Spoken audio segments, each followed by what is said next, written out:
Hey guys, we're back and it's time to feed our lace monitors.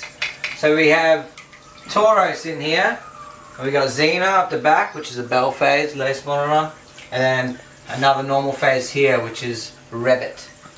So we're just going to do some feeding. I like using bright coloured tongs every time, so they know. Like if you see, he's very aware. They're all very aware. They're all looking at me right now. They're just about to get fed. Very, very clever animals. So I'm just going to open this.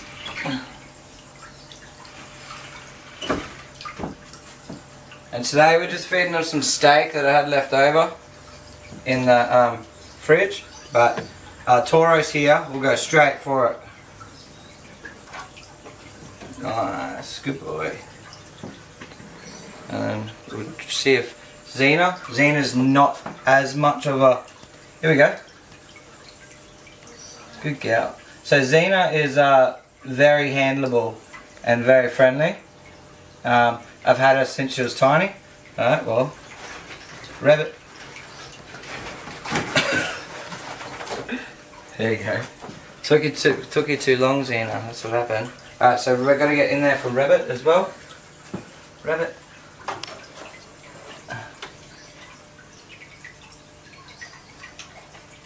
Stop biting the tongs. There you go. So they're all ready and very eager for food.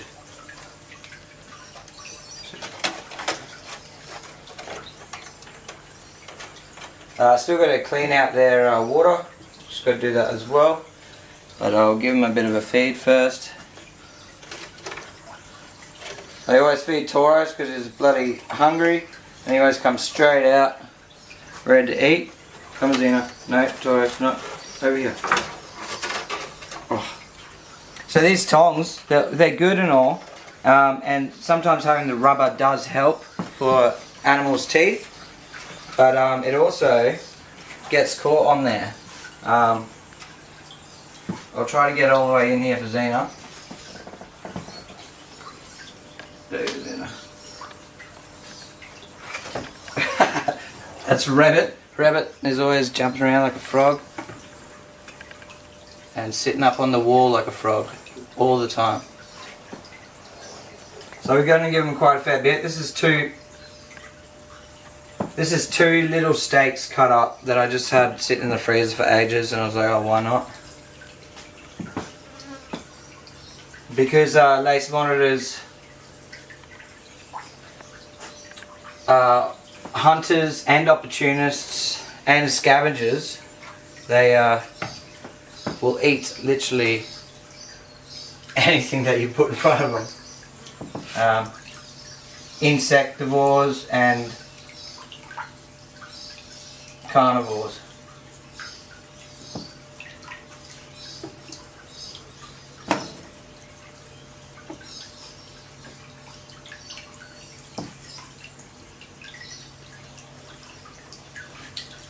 So Tauros here, I got him from a guy that rescued him from someone else. He is actually, believe it or not, quite dwarfed. He is about 4 years old, and look how small he is. He's absolutely tiny. He should be a monster by now. So he also had burns on his stomach, and lots of other issues. I've brought him back to health. He was very defensive and aggressive, but he's getting a lot better now. We also have Rabbit up there. That was from a pet shop that just had way too many lace monitors, and couldn't tame them, and that's where my other video, you see one of the larger bell phase lace monitors that I got from the shop being very defensive and very aggressive, because it spent 18 months from a baby to a big bell face in a shop, which is quite a rough life, as these animals are very intelligent. Want any more, bro? Want any more? Oh, sorry guys.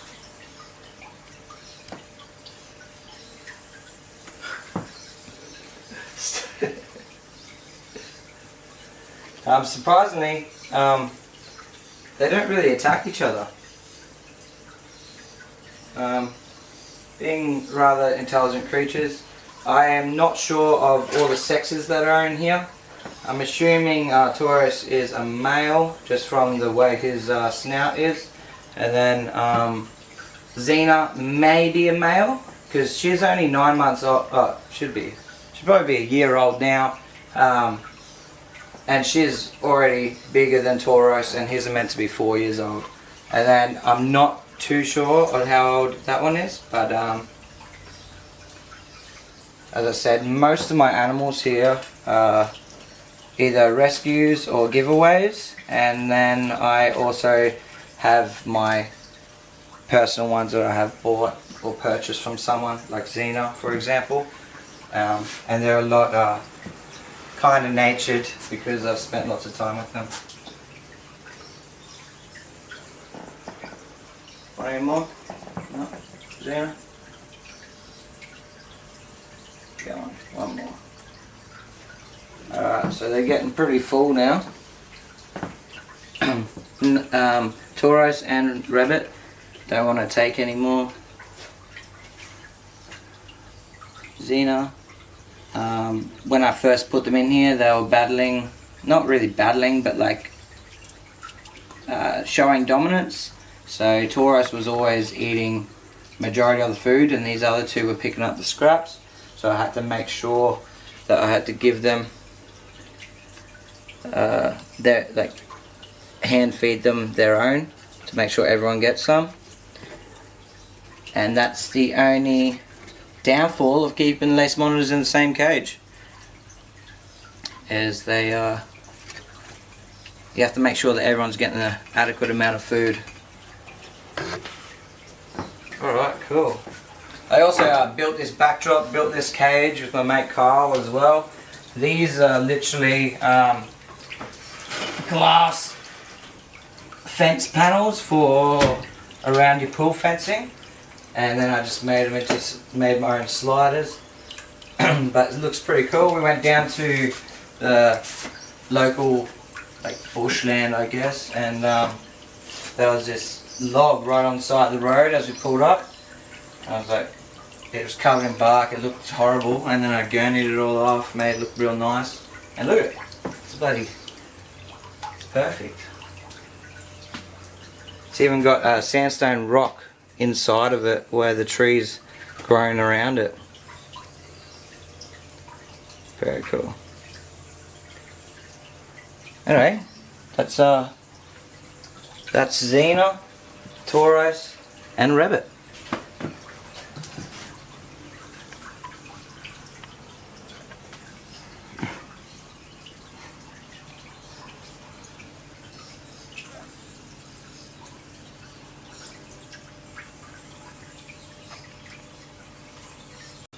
Hey, I got a new snake, how cool. I have one of my favourite species ever in Australia, and this is the green tree python. And I am just servicing his enclosure as he has done a big poop. As you can see, this is what you call a nice basic setup, but it's very effective. So, this is Dende, by the way. Dende. He or she, it's unsexed, was produced by Robin's Reptiles, and it was probably the pick of the litter, and I believe. But so it possibly could have some blue colours coming through later when it changes into the green. As there was one of the parents had a bit of Indonesian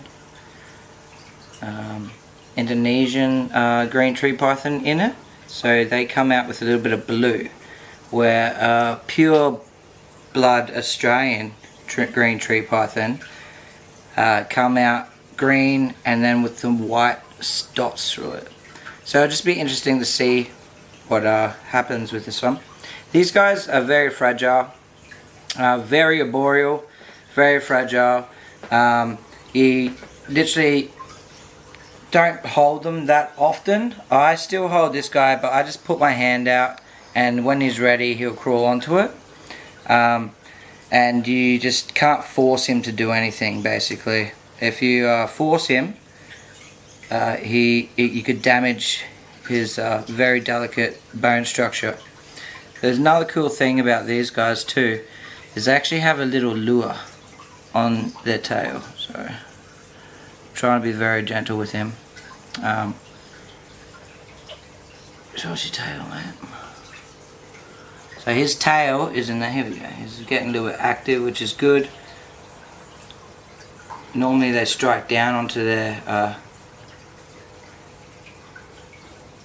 prey, because they're arboreal species hanging on top of the tree.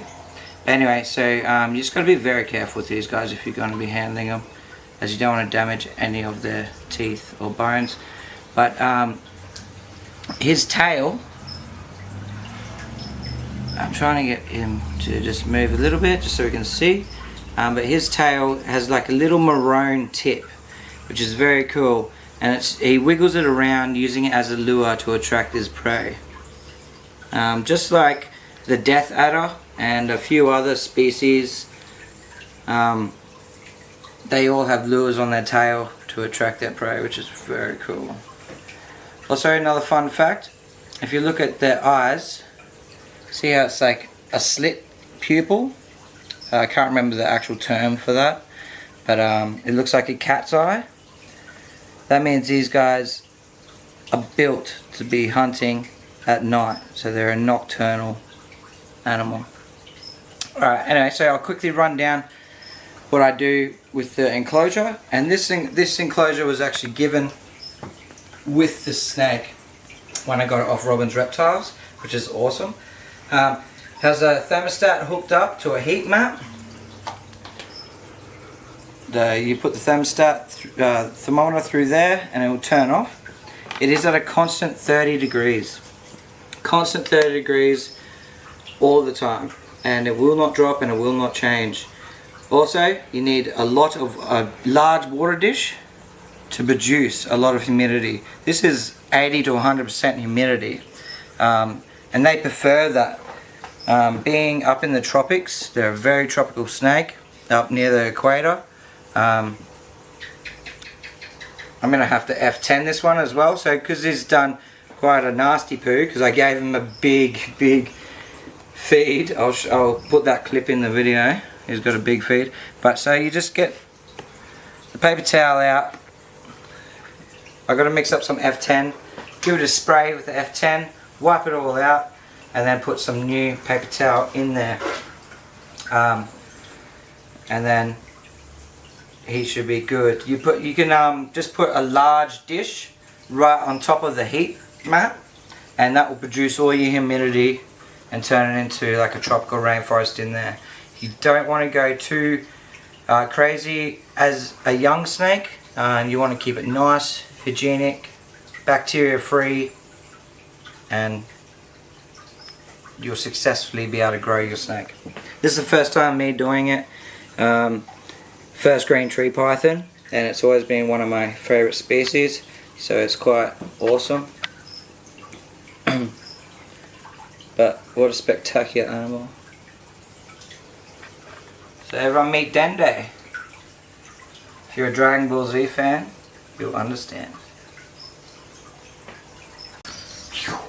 So we down here, this is Moonshine, and this is the mother of the 5 eggs that you may have seen on my social medias.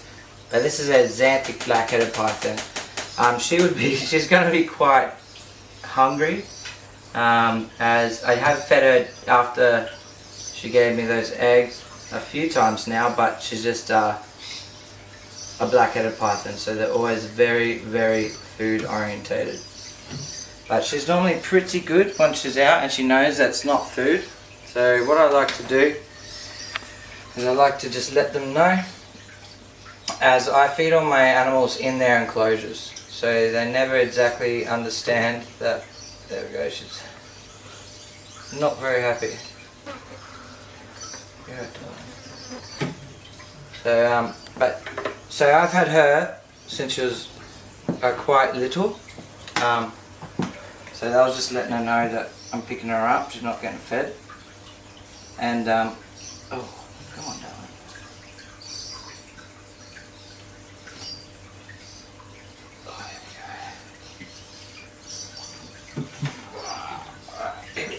So, this is Moonshine. The mother is Xanthic black-headed python. As you can see, she's still a little bit deflated from having those eggs. But sure enough, we'll get her back to size and nice and healthy. But she is such a beautiful snake. She has lovely, lovely ocellates on her, which is the round patterning on the side and throughout her pattern. I have another girl up here who's a bit younger, and she has a lot more ocelate patterning on her. But these babies are going to be very, very beautiful, as the father was a Xanthic blackhead as well. And we're going to put her straight back and give her a feed this afternoon. That's Moonshine. Pythons. Rough-scale pythons are very cool, and they are endemic to the Kimberley region in Western Australia. This is the mother here of the clutch that I just produced, which is 15 eggs she produced, sorry. These guys were very scarce and few far between, but just like the Ompili python, the reptile hobby enthusiasts got together and conservationists got together, and they started reproducing these animals, making sure that their numbers were strong. And now these guys are in the hobby as well, and they are pretty commonly seen around the hobby now. So they're growing so much in numbers. So that's one of the benefits about this reptile community as well.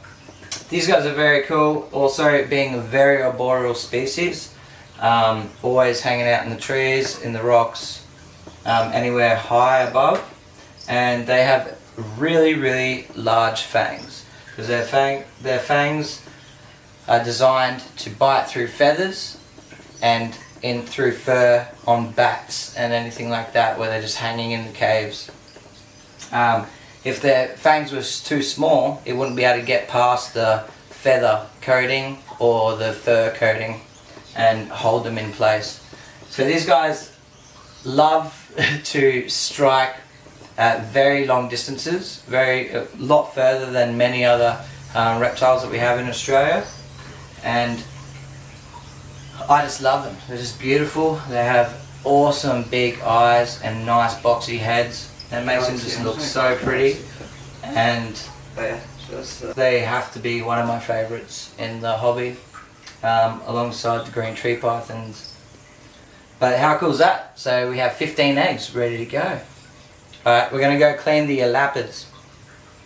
So we're just going to get in here, in Gandalf's cage, red-bellied blacksnake, because he's just got a couple of poos and I've got to wash out his water dish. So what you have to do when you have any elapids is you have to remove the snake from the enclosure to do anything inside that enclosure.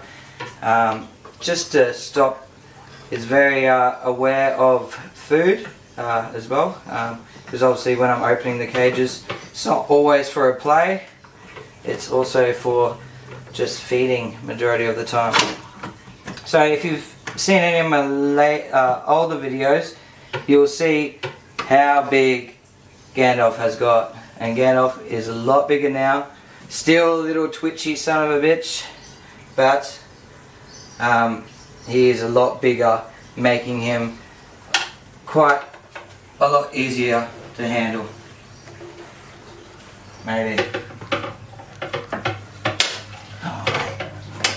Very quick, very serious animals. But this is Gandalf, the red-bellied black snake. And how cool is he? He's at least a meter long now, looking absolutely amazing. So we're just going to put him into, this guy's number 21 on the venom chart as well in the world. which isn't that high up, being in the black snake family, but still can give a real serious bite with no treatment. You can be in serious trouble.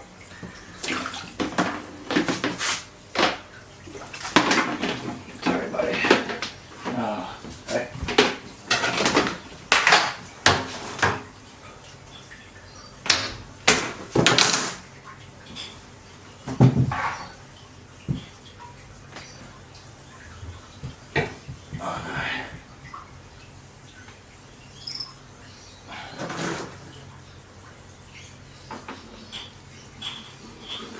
Come on, dickhead. You're not going underneath there.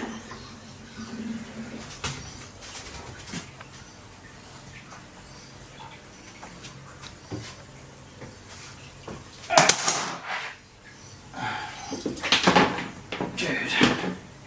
Alright, so that's a prime example of why you upgrade the tubs as they get bigger. So I just needed a larger tub for him. We'll do that next time. Alright. Let's just clean some poop. So a couple of cool benefits of having a clear tub when you put them in is that you can see where they are. So you can be ready because you can see through it. As his head is way down this end, normally you'd be using your tool to remove the lid, but as I can clearly see where he is, and we'll see how he's going. So this is Gandalf, and he's just going, is pretty good. This is red belly black, already told you, but he's getting a lot bigger, looks awesome, very iconic Australian species. Alright, we'll just put him back.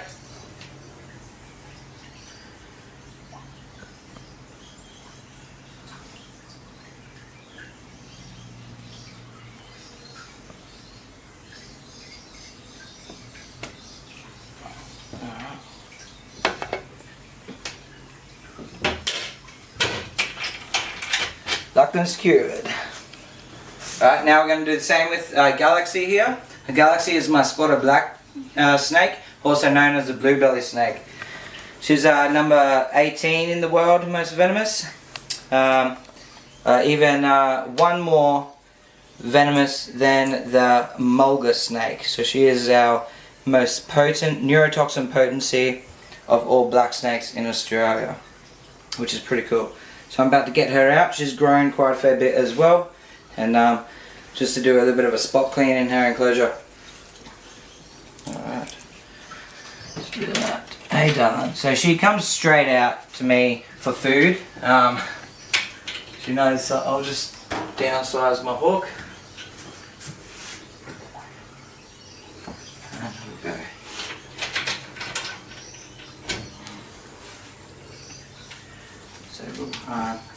So obviously with any venomous snake, no matter if you know their behaviour or anything like that, always remove items and look under items with your tool. Oh, she has a shed over the back there too, which I have to remove. Sorry darling. So she only ate, when did she eat last? Probably like 2 days ago, if you can see the bulge in her belly.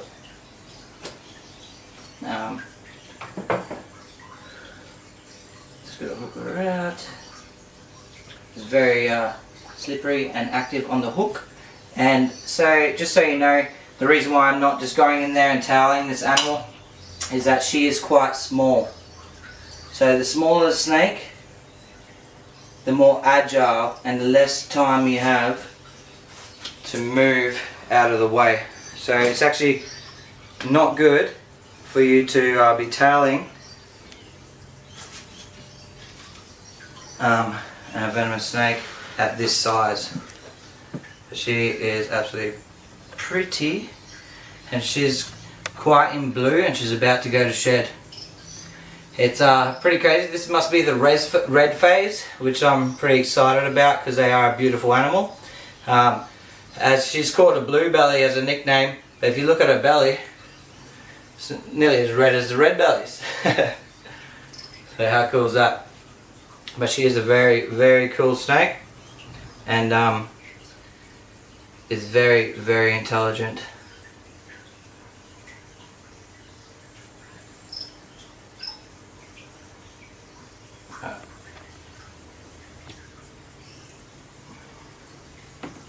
I'll put him in her bath.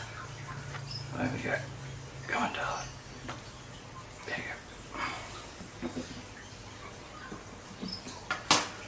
go. Alright. Cool.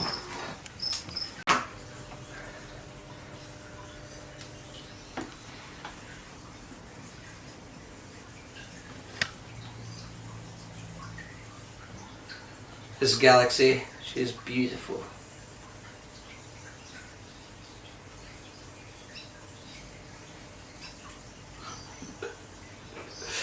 She's coming slowly up to my fingers.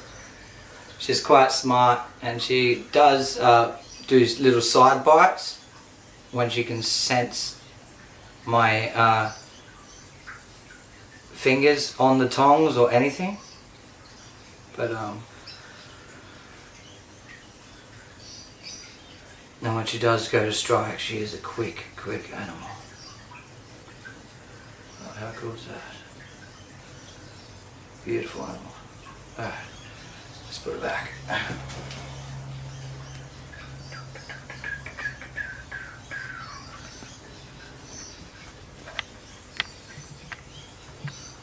Awesome.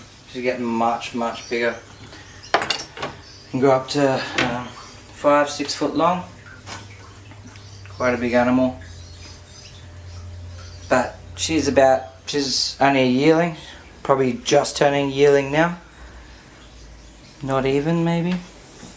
And Gandalf is probably turning 2. Awesome.